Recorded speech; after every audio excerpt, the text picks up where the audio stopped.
Salam sejahtera bagi kita semua. Nama saya Yuliantri Salvia Nugrahini dengan NIM 34. Di sini saya akan mempresentasikan tugas perancangan peralatan medis yang judul Monitoring Tetesan Infus Pump berbasis IoT tampil Android. Di sini saya akan membahas 3 bahasan. Yang pertama pendahuluan, yang kedua teori dasar, dan yang ketiga metodologi penelitian. Dan yang pertama yaitu pendahuluan. Pada pendahuluan ada latar belakang. Latar belakang yang saya ambil adalah dikarenakan masalah-masalah yang saya dapat atau kekurangan dari peneliti sebelumnya. Mengapa saya mengambil dan membuat alat ini? Salah satunya adalah monitoring infus pump sangat membantu bagi para medis, terutama perawat, khususnya pada saat pandemi seperti ini. Yang kedua adalah batasan masalah. Di sini saya membatasi dengan pembahasan tentang infus itu sendiri dan monitoring itu sendiri, serta sensor apa yang saya gunakan. Kemudian yang ketiga ada rumusan masalah. Di sini terdapat pertanyaan, dapatkah saya membuat monitoring infus pump tersebut dengan berbasis IoT tampil Android? Di bab 1 juga ada tujuan. Di sini ada 2 tujuan, yaitu tujuan umum dan tujuan khusus. Tujuan umum yaitu perancangan alat saya tersebut, dan yang tujuan khusus yaitu untuk menganalisa, memfungsikan komponen-komponen yang saya gunakan. Kemudian ada manfaat. Di sini manfaat ada 2, yaitu manfaat teoritis dan manfaat untuk peneliti sendiri. Kemudian bab 2 dasar teori. Dasar teori yang pertama ada klinis. Di sini saya membahas tentang infus pump itu sendiri sampai kepada membahas tentang vena dan materi-materi yang berkaitan dengan infus pump itu sendiri. Yang kedua fitur. Fitur adalah sesuatu yang saya pakai, yang saya gunakan, dan di sini ada 3, yaitu IoT, Android, dan Arduino. Kemudian blok diagram. Blok diagram di dalam bab 2 ini yaitu blok diagram dari papernya atau dari referensi-referensi yang saya dapat. Selanjutnya ada komponen utama. Komponen utama di sini adalah komponen utama yang saya pakai, yaitu Wi-Fi ESP8266 untuk pengiriman datanya. Kemudian ada paper yang menjadi referensi bagi saya pada tahun 2016, ada Ruslan Agus Salim, yaitu monitoring cairan infus berdasarkan indikator kondisi dan laju cairan infus menggunakan jaringan Wi-Fi. Di sini peneliti lebih tertuju pada indikator kondisi dan laju cairan menggunakan jaringan Wi-Fi dan bisa ditampilkan pada PC maupun pada smartphone.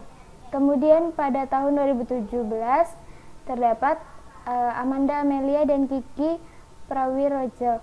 Mereka membuat pengatur aliran cairan infus berbasis Atmega 8535.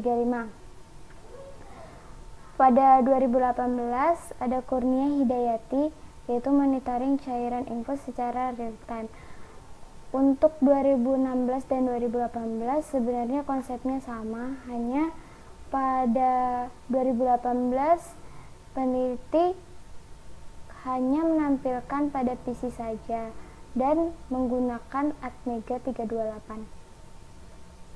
Pada tahun 2019 terdapat Teko Riza Kurnia Abadi, yaitu pemantauan infus pump secara wireless menggunakan modul RV HC11 dan dikhususkan untuk lockdoor. Beliau menggunakan Atmega 32 dan hanya ditampilkan pada PC saja. Nah, dari paper-paper yang ada, kemudian saya mengambilkan suatu alat, yaitu monitoring infus pump. Pada saat ini bab 3 ada metodologi penelitian. Di sini ada blok diagramnya. Pertama, satu daya masuk untuk memberi ketegangan ke Arduino. Satu daya juga memberikan tegangan pada not MCU yang kemudian akan diterima oleh modul fotodioda dan akan membaca data infoset dan botol infusnya. Kemudian dari Arduino akan mengirim data menggunakan modul WiFi. Modul WiFi yang digunakan yaitu WiFi ESP8266.